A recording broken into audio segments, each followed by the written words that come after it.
Beyond Lies the Wub by Philip K. Dick. They had almost finished with the loading. Outside stood the Optus, his arms folded, his face sunk in gloom. Captain Franco walked leisurely down the gangplank, grinning. "What's the matter?" he said. "You're getting paid for all this." The Optus said nothing. He turned away, collecting his robes. The captain put his boot on the hem of the robe. "Just a minute, don't go off. I'm not finished." "Oh?" The Optus turned with dignity. "I am going back to the village." He looked toward the animals and birds being driven up the gangplank into the spaceship. "I must organize new hunts." Franco lit a cigarette. "Why not? You people can go out into the veldt and track it all down again. But when we run out halfway between Mars and Earth..." The Optus went off, wordless. Franco joined the first mate at the bottom of the gangplank. "How's it coming?" he said. He looked at his watch. "We got a good bargain here." The mate glanced at him sourly.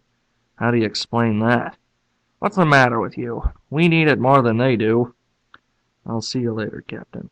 The mate threaded his way up the plank, between the long-legged Martian go-birds, into the ship. Franco watched him disappear. He was just starting up after him, up the plank toward the port, when he saw it. "My God!" He stood staring, his hands on his hips. Peterson was walking along the path, his face red, leading it by a string. "I'm sorry, Captain," he said, tugging at the string. Franco walked toward him. "What is it?" The wub stood sagging, its great body settling slowly. It was sitting down, its eyes half shut.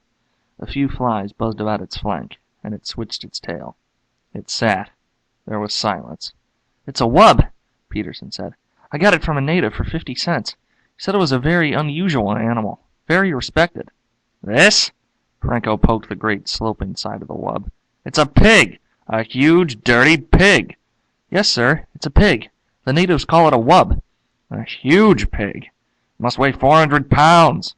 Franco grabbed a tuft of the rough hair. The wub gasped, its eyes opened, small and moist. Then its great mouth twitched. A tear rolled down the wub's cheek and splashed on the floor.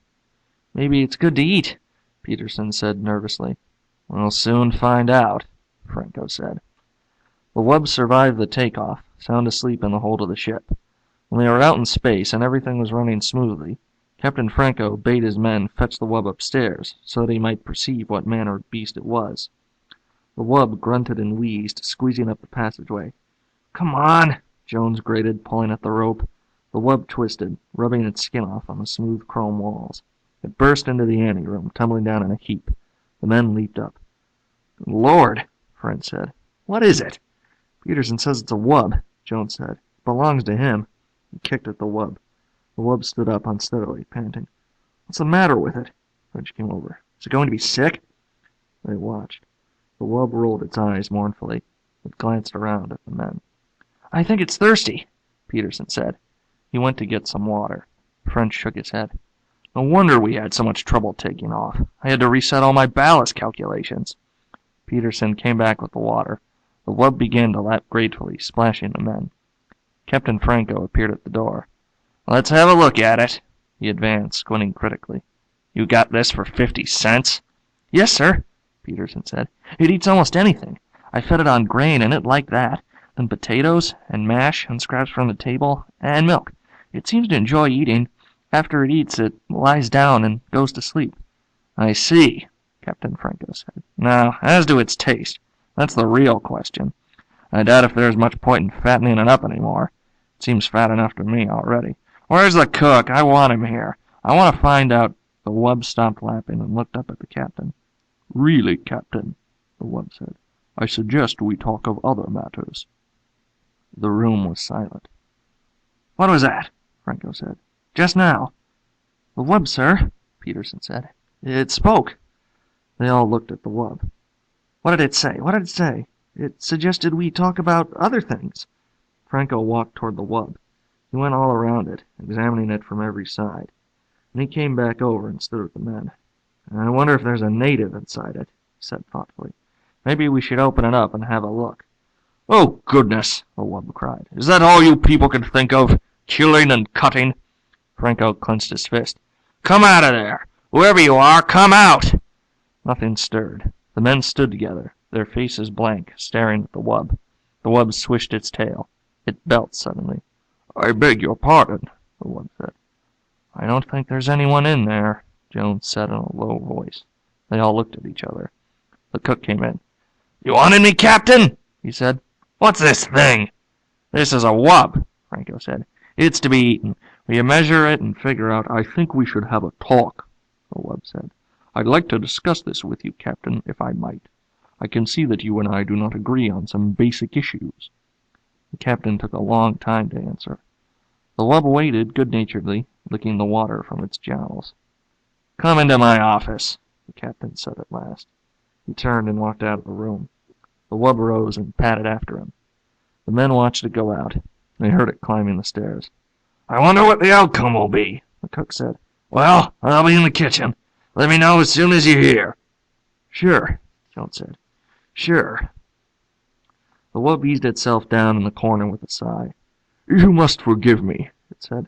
"I'm afraid I'm addicted to various forms of relaxation. When one is as large as I—" The captain nodded impatiently. He sat down at his desk and folded his hands. "All right," he said. "Let's get started. You're a wub. Is that correct?" The wub shrugged. "I suppose so. That's what they call us. The natives, I mean. We have our own term." "And you speak English? You've been in contact with Earthmen before?" "No." "Then how do you do it?" "Speak English? Am I speaking English? I'm not conscious of speaking anything in particular. I examined your mind." "My mind?" "I studied the contents, especially the semantic warehouse, as I refer to it." "I see," the captain said. "Telepathy, of course." "We are a very old race," the wub said. "Very old and very ponderous. It is difficult for us to move around. You can appreciate that anything so slow and heavy would be at the mercy of more agile forms of life. There was no use in our relying on physical defenses. How could we win? Too heavy to run, too soft to fight, too good-natured to hunt for game." "How do you live?" "Plants, vegetables. We can eat almost anything. We're very Catholic. Tolerant, eclectic, Catholic. We live and let live. That's how we've gotten along." The wub eyed the captain. "And that's why I so violently objected to this business about having me boiled. Could see the image in your mind. Most of me in the frozen food locker, some of me in the kettle, a bit of your pet cat." "So you read minds," the captain said. "How interesting. Anything else? I mean, what else can you do along those lines?" "A few odds and ends," the wub said absently, staring around the room. "A nice apartment you have here, Captain. You keep it quite neat. I respect life forms that are tidy. Some Martian birds are quite tidy. They throw things out of their nest and sweep them." "Indeed," the captain nodded. "But to get back to the problem—" "Quite so. You spoke of dining on me. The taste, I am told, is good. A little fatty, but tender.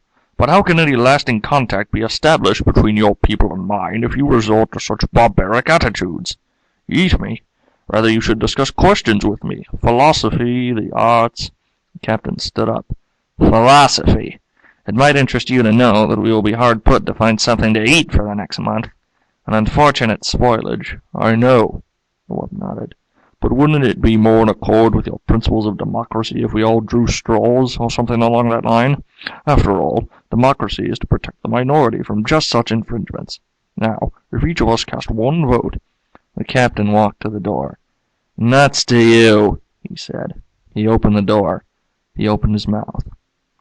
He stood frozen, his mouth wide, his eyes staring, his fingers still on the knob. The wub watched him. Presently it padded out of the room, edging past the captain. It went down the hall, deep in meditation. The room was quiet. "So you see," the wub said, "we have a common myth.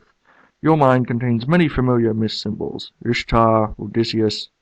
Peterson sat silently, staring at the floor. He shifted in his chair. "Go on," he said. "Please, go on." "I find in your Odysseus a figure common to the mythology of most self-conscious races. As I interpret it, Odysseus wanders as an individual, aware of himself as such. This is the idea of separation from family and country, the process of individuation." "But Odysseus returns to his home." Peterson looked out the port window, at the stars, endless stars, burning intently in the empty universe. "Finally, he goes home." As must all creatures. The moment of separation is a temporary period, a brief journey of the soul. It begins, it ends. The wanderer returns to land and race. The door opened. The wub stopped, turning its great head. Captain Franco came into the room, the men behind him. They hesitated at the door. "Are you all right?" Frank said. "Do you mean me?" Peterson said, surprised. "Why me?" Franco lowered his gun. "Come over here," he said to Peterson. "Get up and come here." There was silence. "Go ahead," the wub said. "It doesn't matter." Peterson stood up. "What for?" "It's an order!" Peterson walked to the door. French caught his arm. "What's going on?" Peterson wrenched loose. "What's the matter with you?" Captain Franco moved toward the wub. The wub looked up from where it lay in the corner, pressed against the wall. "It is interesting," the wub said, "that you are obsessed with the idea of eating me. I wonder why." "Get up," Franco said. "If you wish." The wub rose, grunting. "Be patient. It is difficult for me." It stood, gasping, its tongue lolling foolishly. "Shoot it now," French said. "For God's sake!" Peterson exclaimed. Jones turned to him quickly, his eyes gray with fear. "You didn't see him, like a statue standing there, his mouth open. If we hadn't come down, he'd still be there." "Who, the captain?" Peterson stared around.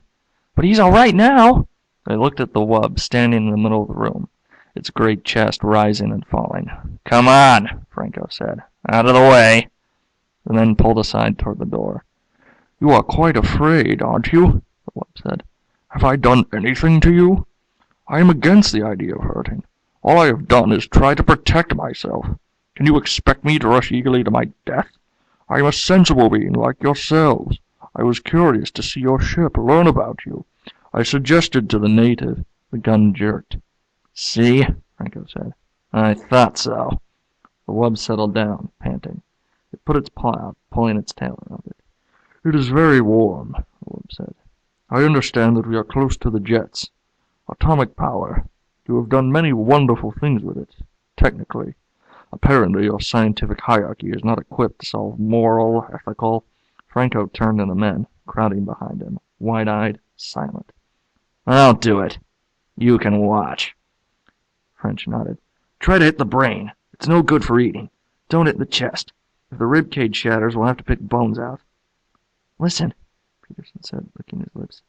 "Has it done anything? What harm has it done? I'm asking you.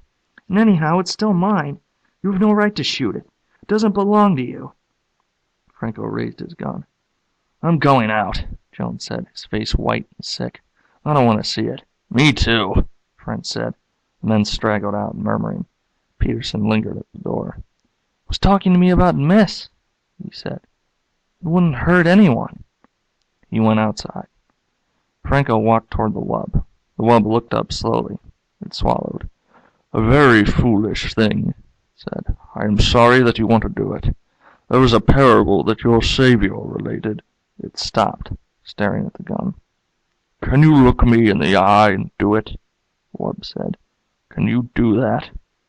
The captain gazed down. "I can look you in the eye," he said. "Back on the farm we had hogs. Dirty, razorback hogs. I can do it." Staring down at the wub, into the gleaming, moist eyes, he pressed the trigger. The taste was excellent. They sat glumly around the table, some of them hardly eating at all. The only one who seemed to be enjoying himself was Captain Franco. "More?" he said, looking around. "More? And some wine, perhaps?" "Not me," French said. "I think I'll go back to the chart room." "Me too." Jones stood up, pushing his chart back. "I'll see you later." The captain watched them go. Some of the others excused themselves. "What do you suppose the matter is?" the captain said. He turned to Peterson. Peterson sat staring down at its plate, at the potatoes, the green peas, and at the thick slab of tender, warm meat. He opened his mouth. No sound came. The captain put his hand on Peterson's shoulder. "It is only organic matter now," he said. "The life essence is gone." He ate, spooning up the gravy with some bread. "I, myself, love to eat. It is one of the great things that a living creature can enjoy. Eating, resting, meditation, discussing things." Peterson nodded. Two more men got up and went out. The captain drank some water and sighed. "Well," he said, "I must say that this was a very enjoyable meal. All the reports I had heard were quite true. The taste of wub, very fine. But I was prevented from enjoying this pleasure in times past." He dabbed at his lips with his napkin and leaned back in his chair. Peterson stared dejectedly at the table. The captain watched him intently. He leaned over. "Come, come," he said. "Cheer up. Let's discuss things." He smiled.